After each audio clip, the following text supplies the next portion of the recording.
You guys see what's going on here? In China, 87,000 agricultural police officers have been hired to ensure farmers only grow crops approved by the government. Doesn't this sound familiar?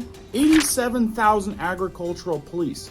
Didn't we just see that same number? 87,000 new IRS agents in the United States? What is up with 87,000 and GUV overreach? You guys know as well as I do, they're after the food. With control of the food, they gain a lot of power. It's been happening for a long time. You guys remember this? Not even 11 years ago, Monsanto sued small farmers to protect seed patents. And I told you just the other day in a video, if they have GMO seeds, and that's the majority of the seeds available out there, well, who owns all that? And with the way that the letter of the law is written, who's really in control? Just trying to open your eyes on where this is headed. You gotta be aware.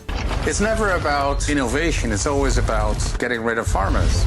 Agenda 21 was meant to be the agenda for the 21st century. Some of the goals sound nice. Ending hunger. Who could possibly be against ending hunger? It requires total power from the state. I think it's a scam. This is happening now. More current situations that you guys need to be aware of coming right up.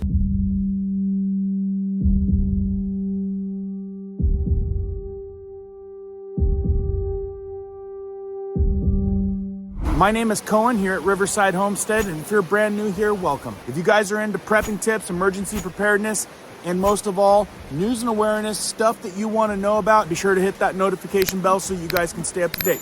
Let's jump into this one. And that wasn't the only article or video I found. Right here from Songping Yang, Xi Jinping is hiring 87,000 agricultural police officers, and they're coming for Chinese farmers. It says here that in this video, farmers can only plant the crops the government approves, and planting climbing vegetables like beans or melons and squashes in the front and backyards is strictly forbidden. In this video, you can see them like I watched this a couple times through, and I noticed that these guys are trying to hide certain plants in with the other plants, and they're pulling out one specific plant, so they're trying to get away with, you know, growing what they want to grow. And obviously you can see the police force coming out in full force and demanding these things be pulled up. I'm sure some people will get hauled away for questioning, might even disappear forever. And yeah, it's happening, folks. They're already cracking down in the United States. Check out,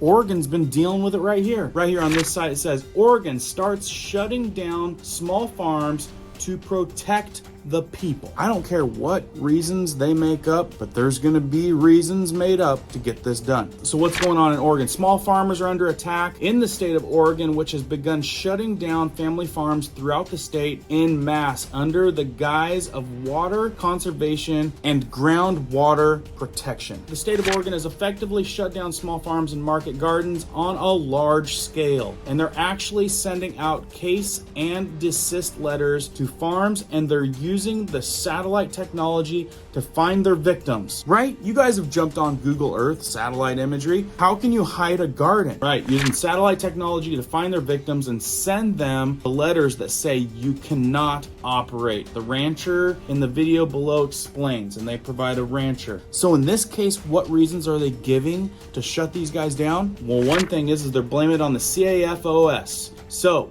that means the state of Oregon defines the CAFOS as a concentrated feeding or holding of animals or poultry, including but not limited to a bunch of different animals there. Facilities where the surface has been prepared with concrete, rock, or fibrous material to support animals in wet weather. Okay, what does that look like? They say based on that definition, a few acre homestead with a pasture and say 2 milking cows and some chickens qualifies as a CAFO if it has any area on the property where rock or gravel is used as a pathway to get to a small barn or a coop. It goes on with more examples. It's just absolutely ridiculous. The other thing is all Oregon groundwater, even on private property, considered public. So what does this look like?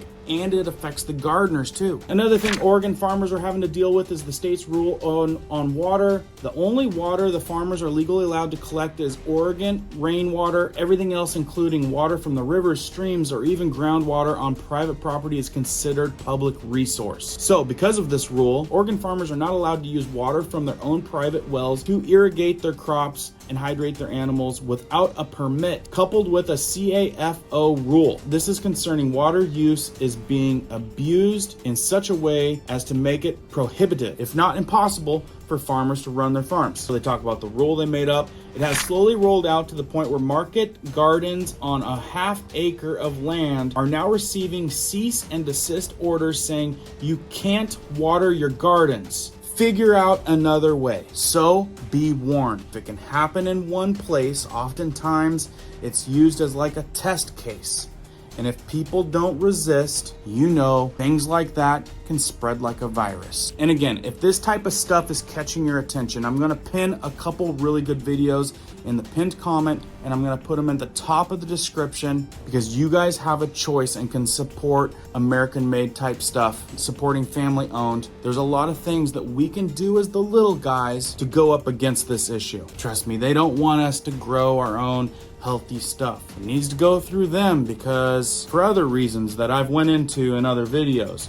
For example, if you guys got a Coke habit, you might want to consider otherwise. Because the facts are all in front of your face. It's just a matter of you guys pay attention. Fluorescent nanoparticles present in Coca-Cola and Pepsi-Cola. Physiochemical properties, cytotoxicity, biodistribution, and digestion studies. Well, surely they would get rid of that stuff, right? Wrong. Microsoft and Coca-Cola sign a $1.1 billion 5-year AI deal. I've heard a lot of people say, create a problem and you create the solve. So I figure if a lot of people out there continually put things in their bodies that are probably not good for them, those same companies are all networked with other companies, have a prescription for a certain problem, well, to me that sounds like a real vicious cycle. And that's what we're talking about. The next play in this chess game is to control the food. I'm telling you, community, they don't want us eating healthy stuff. They want us eating cereal for dinner. What, you haven't heard that? Kellogg's boss says poor people should eat cereal for dinner.